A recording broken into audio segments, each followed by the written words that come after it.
जिन लोगों ने कश्मीर में हजारों की संख्या में हिंदुओं को मारा, बहन बेटियों को विधवा बना दिया, उनका सिंदूर उजाड़ दिया, उनसे बदला कब लिया जाएगा? जिन आतंकवादियों ने बटला हाउस में इंस्पेक्टर मोहनचंद शर्मा को मारा था, उनको फांसी कब होगी?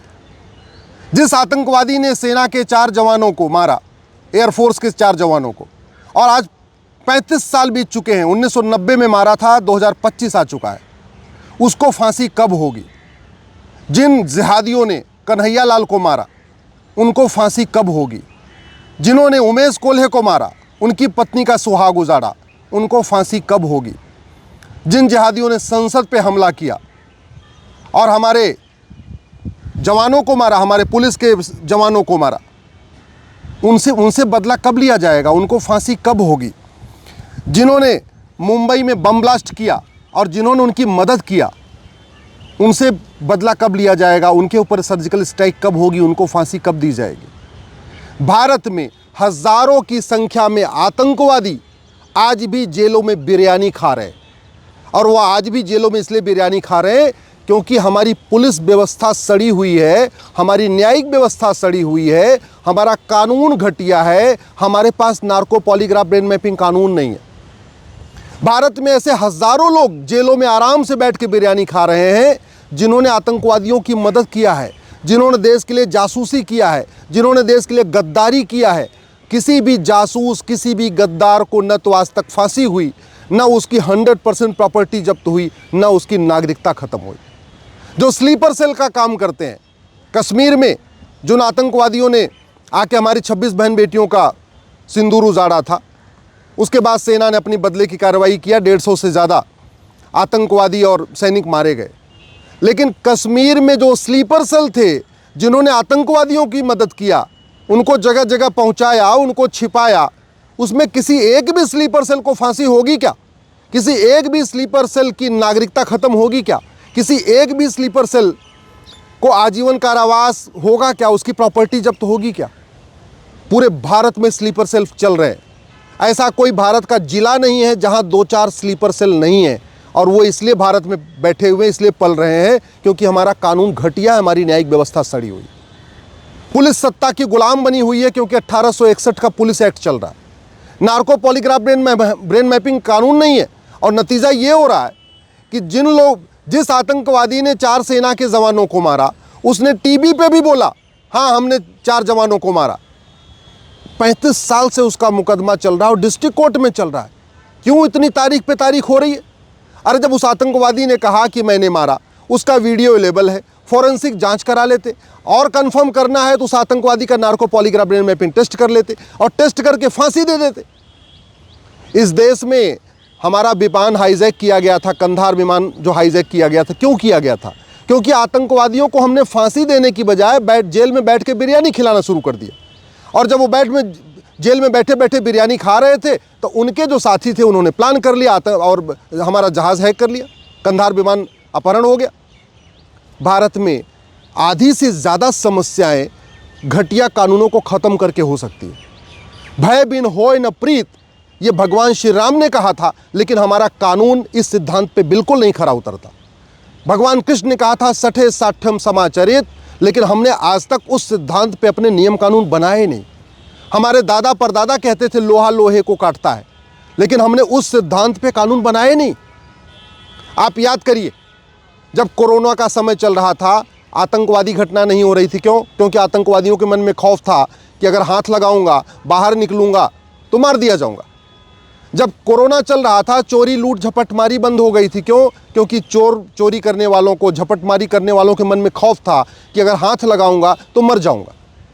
कोरोना के समय बलात्कार बंद हो गया था। क्यों? क्योंकि बलात्कारियों के मन में खौफ था, हाथ लगाऊंगा तो मर जाऊंगा। कोरोना के समय में माओवाद, नक्सलवाद खत्म हो गया था। क्यों? क्योंकि उनको भी पता था बाहर निकलूंगा और किसी को हाथ लगाया तो मर जाऊंगा। कोरोना के समय में चेन स्नैचिंग बंद हो गई थी, मोबाइल स्नैचिंग बंद हो गई थी, इवन भ्रष्टाचार बंद हो गया था।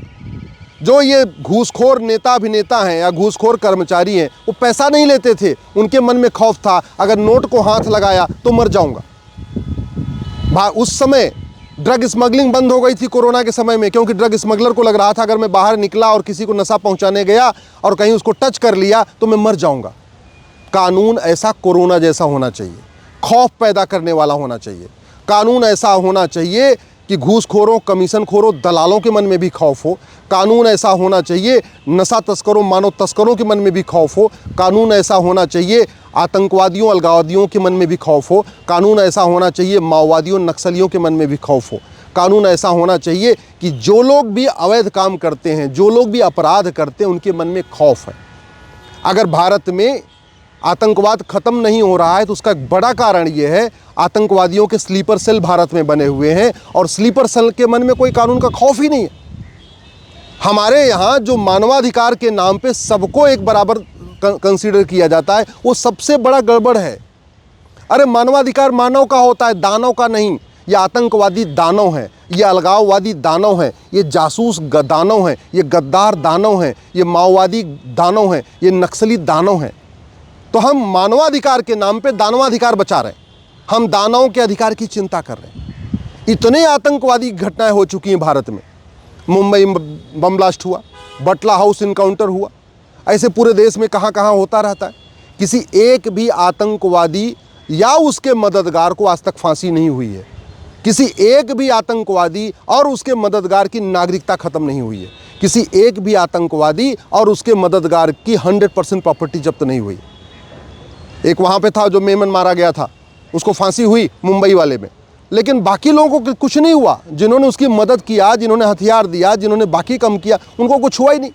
तो ऐसे सड़े हुए कानून, जब तक ये सड़ा हुआ कानून नहीं बदलेगा, भारत सुरक्षित नहीं हो सकता। हमारी सेना केवल विदेशी जो भारत के बाहर बैठे हुए हैं उनको तो मार सकती है। भारत के अंदर जो गद्दार बैठे हैं, भारत के अंदर जो जिहादी बैठे हैं, भारत के अंदर जो अलगाववादी बैठे हैं, भारत के अंदर जो PFI जैसे संगठन चला रहे हैं, भारत के अंदर जो जमाती बैठे हुए हैं, भारत के अंदर जो भारत विरोधी बैठे हैं, भारत के अंदर जो गजवा हिंद का सपना पाल के बैठे हुए हैं, उनको सेना थोड़ी मारेगी। उसको तो कोर्ट के जरिए फांसी देना पड़ेगा, कोर्ट के जरिए 100% प्रॉपर्टी जब्त करना पड़ेगा, कोर्ट के जरिए उनकी नागरिकता ख़त्म करना पड़ेगा। और वो तो तभी हो सकता है जब कानून बदला जाए, जब पुलिस रिफॉर्म हो, जब जुडिशियल रिफॉर्म हो, जब इलेक्शन रिफॉर्म हो, जब एडमिनिस्ट्रेटिव रिफॉर्म हो, जब सिटीजन चार्टर लागू हो। फटाफट सज़ा तब होगी जब झूठी गवाही देना गंभीर अपराध होगा। ये अलगाववादी जिहादी 20-20, 50-50 हज़ार रुपये में झूठे गवाह खड़े कर लेते हैं और इनके गवाह आते रहते हैं, मतलब 200-200, 300 लोगों की गवाही कराते रहते हैं। क्यों इतना गवाही पे गवाही होनी चाहिए? क्यों इतना क्रॉस एग्जामिनेशन होना चाहिए?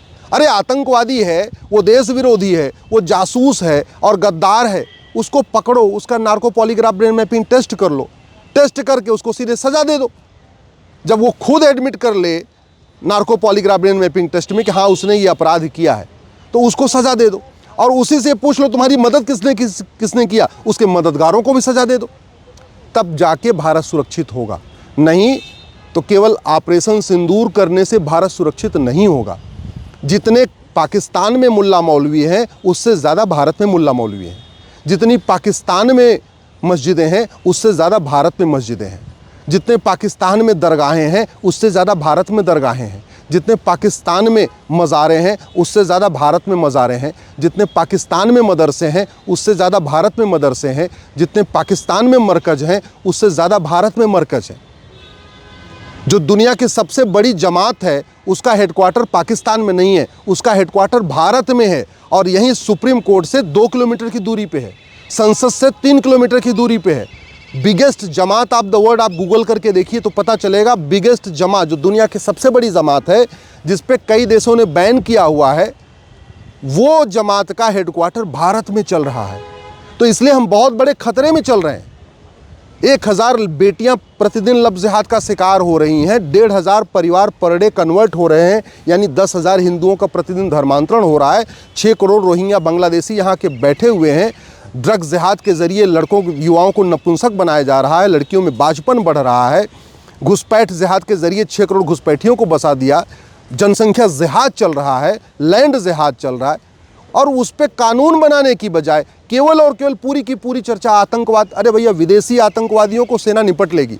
एयरफोर्स, नेवी और हमारे जो आर्मी है वो इतनी सक्षम है कि वो भारत के बॉर्डर के जो बाहर वाले दुश्मन उसे निपट लेगी। अंदर के दुश्मनों को निपटने के लिए जस्टिस विद इन ईयर लागू करना पड़ेगा। एक एक साल के अंदर सारे मुकदमों का फैसला करना पड़ेगा। जब साल भर के अंदर आतंकवादियों को, अलगाववादियों को, उनके मददगारों को फांसी होगी, साल भर के अंदर उनकी 100% प्रॉपर्टी जब्त होगी, साल भर के अंदर उनकी नागरिकता खत्म होगी, तब कानून का खौफ पैदा होगा, तब भारत सुरक्षित होगा। नहीं तो भारत बहुत बड़े खतरे की तरफ बढ़ रहा है। अभी तो केवल बाहरी खतरा दिख रहा है, अंदर वाला खतरा उससे भी ज़्यादा खतरनाक है।